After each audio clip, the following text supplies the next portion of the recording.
World-class faculty, cutting-edge labs, and immersive learning. A vibrant campus life beyond the classroom. SGT University, nurturing future leaders. Bharat के सबसे बड़े सरकारी bank भारतीय state bank यानी SBI ने 23 जून 2025 को रिलायंस कम्युनिकेशंस के लोन अकाउंट को धोखाधड़ी यानी फ्रॉड के रूप में क्लासिफाई करने का फैसला किया है। इसके साथ SBI कंपनी के फॉर्मर डायरेक्टर अनिल अंबानी की रिपोर्ट बैंकिंग रेगुलेटर यानी भारतीय रिजर्व बैंक को करने पर भी विचार कर रहा है। कंपनी ने यह सब एक एक्सचेंज फाइलिंग में कहा है। मिंट की रिपोर्ट के मुताबिक रिलायंस कम्युनिकेशंस को लिखे पत्र में दी गई जानकारी के अनुसार बैंक की फ्रॉड आइडेंटिफिकेशन कमेटी यानी FIC ने लोन फंड के उपयोग में डाउनग्रेड के कारण लोन अकाउंट को धोखाधड़ी के रूप में क्लासिफाई करने का फैसला लिया है। रिलायंस कम्युनिकेशंस, रिलायंस इंफ्राटेल जो कि एक सब्सिडरी कंपनी है, रिलायंस टेलीकॉम जो भी एक सब्सिडरी कंपनी है, इनको बैंकों से कुल मिलाकर 31,580 करोड़ रुपए का लोन प्राप्त हुआ है।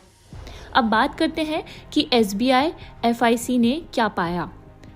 भारतीय स्टेट बैंक की FIC में कंपनी द्वारा लिए गए लोन और उपयोग में 2 बड़े डेविएशन देखे गए हैं।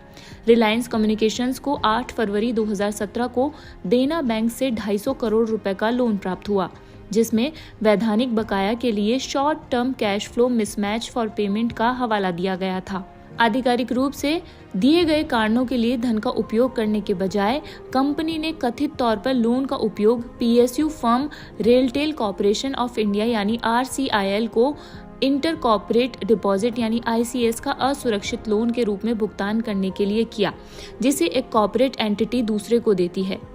फाइलिंग के अनुसार रिलायंस कम्युनिकेशन मैनेजमेंट ने बाद में दावा किया कि इस राशि का उपयोग BNP परिभाष के लिए भी एक्सटर्नल कमर्शियल बोरोइंग यानी ECB को चुकाने के लिए किया गया था।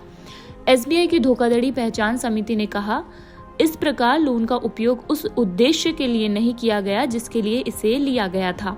समिति ने कहा है कि ऐसा प्रतीत होता है कि ECB लोन मामले में रेगुलेटरी अप्रूवल से बचने के लिए धन के सोर्स को छिपाने के लिए सब्सिडरी और एन एसोसिएट कंपनी के माध्यम से लेन देन का मार्ग तय किया गया था।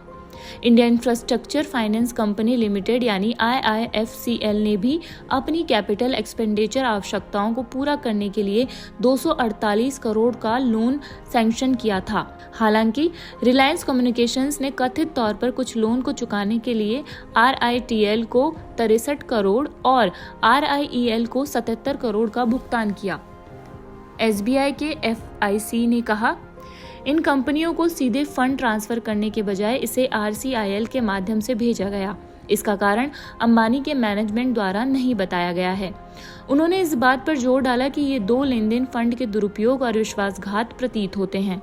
आधिकारिक फाइलिंग के अनुसार बैंकों से प्राप्त 31,580 करोड़ रुपए में से 13,667 करोड़ रुपए का उपयोग बैंकों या वित्तीय संस्थानों को लोन और अन्य दायित्वों के रीपेमेंट के लिए किया गया, जो कुल बकाया लोन का 44% था।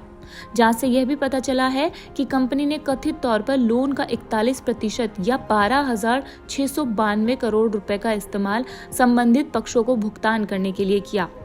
SBI की धोखाधड़ी पहचान समिति ने पाया कि बैंक से प्राप्त 6,265 करोड़ के लोन का उपयोग अन्य बैंक लोनों को चुकाने के लिए किया गया था। इसके अलावा बैंक लोन से प्राप्त 5,501 करोड़ रुपए का उपयोग संबंधित और जुड़े पक्षों को भुगतान के लिए किया गया था। इसलिए SBI ने ये फैसला लिया है।